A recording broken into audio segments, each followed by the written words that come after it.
Hey everyone, Tom Seymour from VHS Masker. Today we're going to be doing a show, and it's going to be about various topics. I'm going to update you first on what's going on with my latest documentary feature, Video Dreams. For those of you who don't know, this podcast, the show, kind of talks about feature-length independent filmmaking, both narrative and documentary features, and sort of tackles how to hit the festival circuit, and then there's talks on film distribution and just the state of independent film in general. So it's this could be important if you've been making films. I could at least tell you what's working for me, what's not working for me. Or if you're starting out, this could be definitely you can get some good information. To start off, one of the coolest things is that we got into San Francisco IndieFest. This is one of the top underground film festivals in the United States. The reason why I say that is because San Francisco IndieFest has six other film festivals under its flag, including another Hole in the Head. Their Genre Fest in itself is a top 50 genre film festival in the world, which I think it was Movie Maker magazine declared that. So you can see that San Francisco Indie Fest and its and the festivals that fall within it make up, a significant force in the underground film world in the United States. And this is, of course, they call it the Slam Dance of the Bay Area, because the similar to, let's say, Sundance and Slam Dance, San Francisco International would be the studio,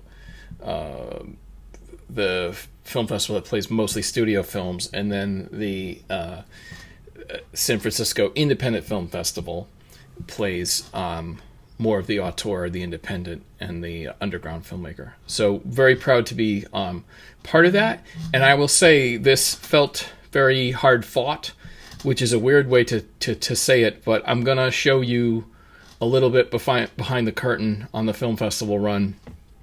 And so, okay, here we go. This is showing how many film festivals we've entered and some of the statuses.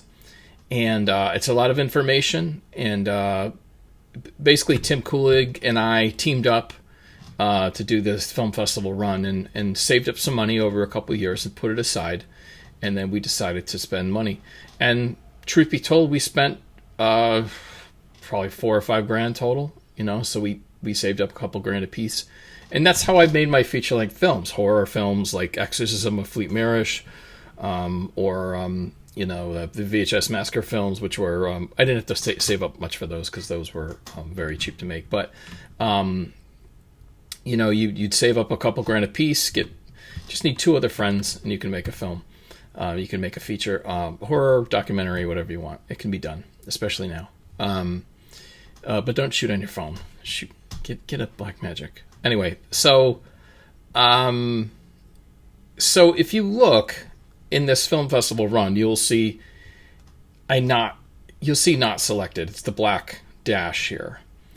And as we've gone on, you start to see more and more of these things. And you're paying to enter these film festivals significant amount of money, average probably $50-$60. And Popcorn Frights, that's a big one. You can see like rejection, and then like selection, then winner. And this one, Spirit of Independence. This is literally a British Independent Film Award qualifying film festival, very significant one. So we get into that one at Impact Docs.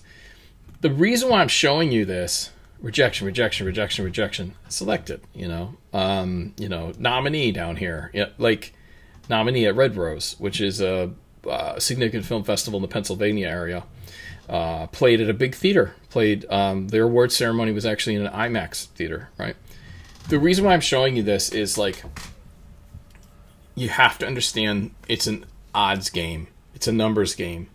I understand like it's very hard for independent filmmakers. I myself work a day job, and I've always made independent feature films because I love doing it, and if I'm not working on something, I get nervous. That's just how I operate. So I've always done it. But the key was to try to find a way to gain some notoriety and attention in a world where people just make stuff real quick and put it on YouTube, much like this video. I was typically spending years to make a feature film. And so what I was doing is going to distribution companies to get them, international distribution and stuff like that. In the last 10 years, a number of my films have been distributed through Troma. Those are the VHS Massacre films, the first two. And that is probably why anyone knows me, is VHS Massacre and VHS Massacre 2. So when I was doing the third one, Video Dreams, I was thinking, like, how is anyone going to find this film or know this film? And so I just decided this was going to be the one. It's a little autobiographical, and it's 30 years consolidated into 82 minutes. And so we entered 114 film festivals. And now these are highly selected. I did have a dream list. I still entered, like, Slam Dance and Austin Film Festival, and we're still waiting to hear back from some big ones. And then a lot of other ones were just like horror film festivals, horror adjacent, and genre festivals and underground festivals. And the wild part about all of that is every one of those kind of divisions has their own top film festivals. So we just won at the Melbourne Underground Film Festival 2 awards. That's one of the top underground film festivals in the world. The only equivalent probably would be Chicago Underground. And we entered into them. We don't know if we'll get in. But then there's Top Genre Fest. You saw Popcorn Frights on that list. That would be one. Fantastic Fest. There's one called Fantasia. But in regard to genre, Sin XS in the United Kingdom, that's one of their top festivals. That and Fright Fest. We got into Sin XS, did a whole Q&A, so that was incredible. All this to say is, you don't know where your film is going to be appreciated. The reason why we're doing like 114 festivals is as it starts to go on, maybe you start off entering 50, 60, and you see patterns. You could paste this in the ChatGPT. Ask it to find patterns. What are the patterns we found was that underground film festivals were more interested than in us. These were ones we already entered because we were hoping we'd get into them. So it's not like we hadn't thought of that, but you can see what's actually where you're getting selected, And what we found is straight up horror film festivals. It wasn't quite right, because although Video Dreams encompasses the film production of several horror films within it, it's more horror adjacent. And so we found if it was a genre fest meaning like horror and sci-fi and documentary and action, we did better there. If it was underground, because underground boiled into it is sort of an art film, or it could be a controversial film, could be a more of that auteur theory, the artist filmmaker as the creative head. And then they'll take low budget as well and independent. So that seems to be the successful, most successful sort of niche, that and genre. So these are things to consider, but you can wear that with a sort of badge of pride. So if you're killing it in the underground film festival circuit, that means you're a real artist. It's yes, would it be cool to get into Sundance? Yeah, but it's a lot of studio films. Be happier about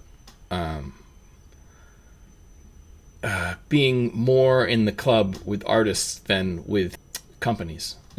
Not selected, not selected, not selected. But then you see winner. So the reason why I'm showing you this is that you can understand why San Francisco Independent Film Festival is so important to get into.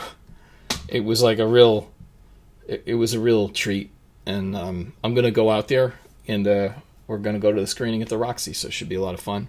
What had happened was we were killing it in the United Kingdom, in Australia, in Italy, in the United States, we're getting into some solid film festivals like Red Rose and Tri-Cities. We won Best Documentary at Tri-Cities, which was cool because it played in the Richland Players Cinema, which I think is a historic movie theater, you know. But the San Francisco Independent Film Festival selection puts us in a higher tier, and it at least psychologically, it makes me feel like we're gaining ground. It's an upward trajectory. And so we're going to keep going on that one. We have 35 film festivals left to hear from, all different sizes and kinds. And the little ones are just as important as the big ones. We got into an awesome one, Phantasmagoria, which I don't know how little it is because it's in the British Film Institute. It's like FAN network or something like that. Anyway, it's a pretty cool one. Played more horror and stuff like that. So ultimately, the idea is to screen in. We were hoping to get it between 40 and 50 cities, and then that would prime the film for streaming, so that when we went to streaming, it would have some kind of following. And we'll let you know if that's what happens. It's you don't really know until you try. So the Telly Awards is in its 47th year, slowly coming up on 50 years, which is pretty cool. It's a national award that started in the 70s, in the late 70s. It actually started out as more of a regional award, similar to the regional Emmy Awards. If you made a documentary on PBS, or if you made a commercial campaign locally, you would enter the Telly Awards, and they were more about regional content. But it could be news. You could have done a killer local news story at one of the networks, like CBS, NBC, Fox, and it was a good piece, and you submit to the Telly Awards.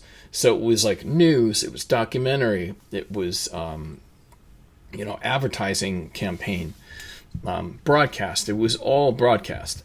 Well, as the years had rolled on, it widened its net to include online content, and they created a non-broadcast category. And so probably about 10 years ago, I started entering, because I remembered the Telly Awards from years ago. I was a CBS News editor, and so it always stuck in my head that, the Telly Awards, in that anyone could enter. It was, the Emmys, anyone could enter a regional Emmy provided they screen on television. Yes, it could be public access, it could be a network, but it would have to have been broadcast. The Telly Awards was cool because it opened it up to non-broadcast. And so that meant independent filmmakers could enter it. And the difference between the regional Emmy and the Tellys was the Tellys were merit-based awards. And merit-based awards meant that if you made a kick-ass commercial or documentary, there's a good chance that you could win something. Whereas with the regional Emmy, it's a very narrow list of nominations. Maybe they'd get 1,000 submissions, and there'd be 5 nominations or something like that. So it was really it was just very obvious that good work, great work, was often not included. And so the Telly Awards works differently. The highest award, I believe, is the gold, and very hard to win. Almost no one wins gold. So that's something to keep in mind. But they do have other tiers like silver and bronze. So anyway, this year, I believe they started to have categories. This year, the Telly Awards introduced something called the Generative AI category. All AI-driven content.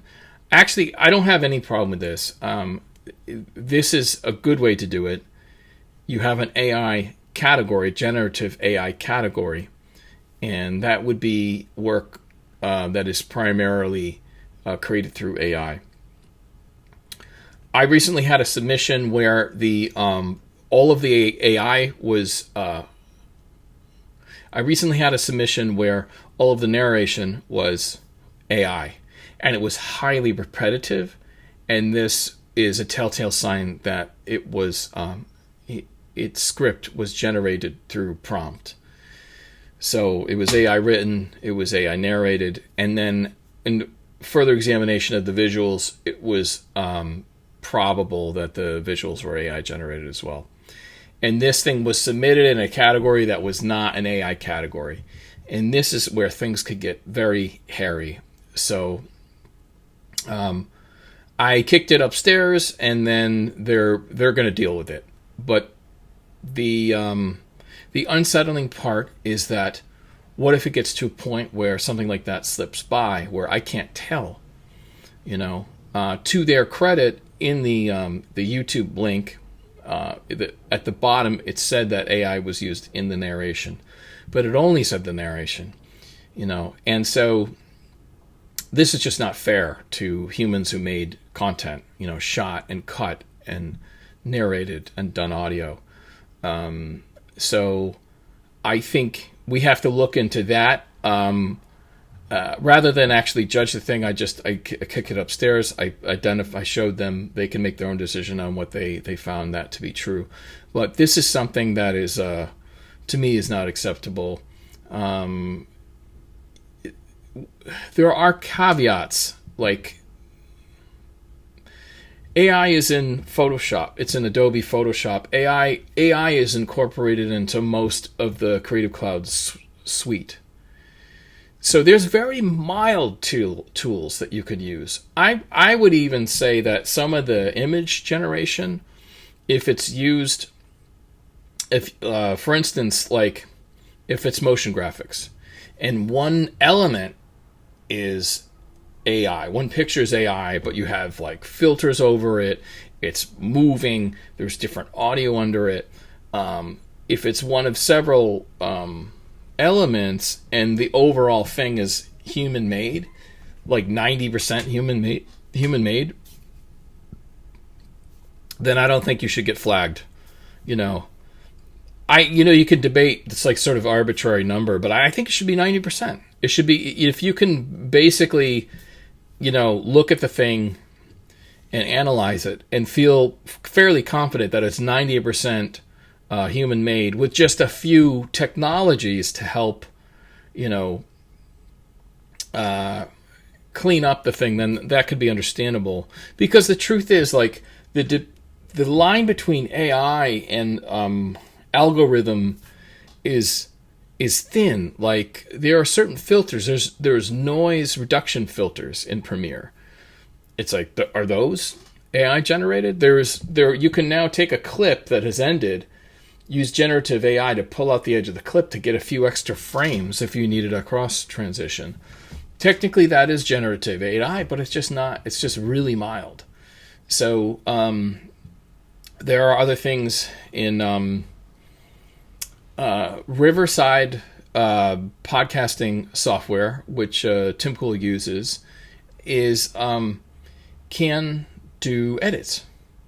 It could create smaller content, and it can take out pauses and flubs and cut stuff down. It's not perfect, but it's an incredible time saver. If some of that was used in a longer piece, I don't think that's the end of the world, because you're really just taking out ums and ahs and stuff like that. But I think, the worry is like, it doesn't matter, and who is judging this kind of stuff. So it may get a little murkier as things are more perfected. It may be harder for judges to detect if something is overwhelmingly AI generated. Right now I'm fairly confident I can tell, but that next year that could change. So big props to the Telly Awards. I think they're super smart. They basically said, yes, we have a generative AI category. No problem. Use AI. Just use the right category. And so I think that's the way I feel about it. It's like, have people fraudulently entered the tellies in the past, submitting work that wasn't their own? Maybe, so, it's probably not very often, so the generative AI, you have to kind of hope that people are real artists and they're not malicious. Because I would think if you created something purely through prompt and you entered the Telly Awards in a non-AI category, that's kind of malicious. I don't know if any consideration should be given, So it's definitely up for debate. I do not represent the Tellys at all, and I will take heed of whatever they tell me to do, unless I think it's morally wrong, which I don't think they will. I think they're a good award show. I'm very happy to be associated with them. But we'll have to see. It's definitely, it's not a huge problem now, but it might be. I'm working on a new documentary. I don't want to say too much about it, but it involves some old TV stuff. And I came across some Marshall McLuhan interviews. He's a Canadian professor, had his PhD in English, and was kind of like, they called him like a media guru. I learned about him somewhat when I was doing my BA and when I was doing my MFA in integrated media arts, which is primarily new media technology with documentary production. So it's more of a you're creating, But there were themes in some of the other work that kept harkening back to stuff I remember from Marshall McLuhan, because I thought he was kind of cool. He's kind of whimsical and had a way of talking about stuff that seemed... it always sounded profound and cryptic, I think that's why I called him a guru, because he would say stuff and you're like, whoa. But listen to this little clip in regard to... He's talking in regard to old television. All right, let's listen. When people have been stripped of their private identities, they develop huge nostalgia. When people have been stripped of their private identities, they develop huge nostalgia. So he goes on to say, he uses the example of a TV show of the time. This is probably in the mid to late 70s when he's doing this. He talks about Bonanza and how when everyone was at home, they'd turn on Bonanza, the TV show Bonanza, and they would take deep comfort in sort of living in that world of Bonanza. And that was, whatever that was, 100 years earlier, right? But he brought up the point that there was nostalgia for that sort of Old West frontier, but Bonanza wasn't that. He brought up the point that a lot of people were not living really like that, sort of a TV show. But he brought up the idea that this concept of the rearview mirror, and how when we think of the rearview mirror, we think we're looking at the past. His perspective is that the rearview mirror it's being used to interpret the present and the future, because you're reevaluating. And so you notice we're kind of obsessed with some of these old pop culture things. And why are we obsessed? One theory was that could be that because of modern content being so abundant, it's such an ocean that we say, where are we in this? Where is our identity? And what's comforting about what Marshall McLuhan said is that this is normal. We're constantly looking back. We develop huge nostalgia to understand the present and see where we're going in the future. So this kind of stuff is normal. He brings up another clip here. This has been kind of fun research to look through his stuff and just reinterpret and remember some of the stuff he said, because he says some pretty wild stuff.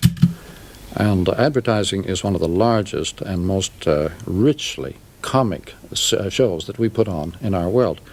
It is also one of the most talented shows in the world. And in the future, archaeologists, anthropologists, and all will study our advertising avidly for signs of an extremely complicated culture that we live in. We are completely immune to advertising. Do you know why? It's all good news. I thought this was really cool. Him talking about this, advertising. Most of it's good news. It's trying to sell you stuff. Buy this car and everything will be okay. So this kind of stuff is very interesting, and but also within advertising are all these they're clues to how things were, and because advertising commercials are very blunt, they're 30 seconds long, and McLuhan himself thought that the people creating commercials had to be very creative because they have to try to connect with you and then sell you something, whereas making the TV shows was just trying to connect with you. Just going to show you a second of it, but just listen to this soundbite. I can feed my whole family for $5.59. What? I could feed my whole family for $5.59. I don't know if that affects you guys, but it sure does me. So anyway, I'll be working on the new documentary for the next couple of years, and it's really just doing research, having fun, and throwing spaghetti at the wall, and to try to find themes and things that connect. My attachment to it was playing around with old commercials. They're very short. I can use fair use, and I'm definitely using them in a transformative way. So it's stuff that I can use and reinterpret. And so it'll be fun to play around with this stuff. And so it's been fun so far. It's always overwhelming to start something that you plan to, make a feature-length project out of. But if you believe it enough and you can delay gratification, that is something you have to be able to do. If you understand, in order to make something watchable as a low-budget filmmaker, that you are going to have to put years into it in order to make that happen, to refine and perfect the best you can, then, and you can delay that gratification knowing that, for me, it would be the film festival circuit, and then when it hits streaming, and then even physical media, So there's fun things on the horizon, but it takes a tremendous amount of time, and most people, they have the instinct, I want to post this video today. If I can chop it up and do it, I will. But so I have those instincts as well. But it's when you're trying to do something important with very little resources, it's usually takes time. What you lack in resources, hopefully you have in time. And so you can outpace and outperform other independent filmmakers by creating great work over time, if you can delay that gratification. That's not to say it's a contest. You're always battling against yourself. But the truth is, it's a little bit of a contest, because when 5,000 people enter a film festival, you have to stand out among them. The way I've been able to do that is I've always made work. I've made work over decades, over 12 feature films. I've been a producer on 30, though I wouldn't call those my films. The 12 I directed and wrote are mine. And that's how I've done it. It's only happened in the last 10 years where anyone knows who I am. It's yeah, it just, you got to keep going, and you got to keep going because you like it. And it's okay to have doubt, and you may feel like you have lost faith, but just don't stop working. That's the key. Never stop working on your art. Always work on your art, even when you don't want to, even when you think it stinks. Just work on it for 10 minutes, Makes you feel better, Anyway, that's all I have for now. Thanks for listening, and never stop filming.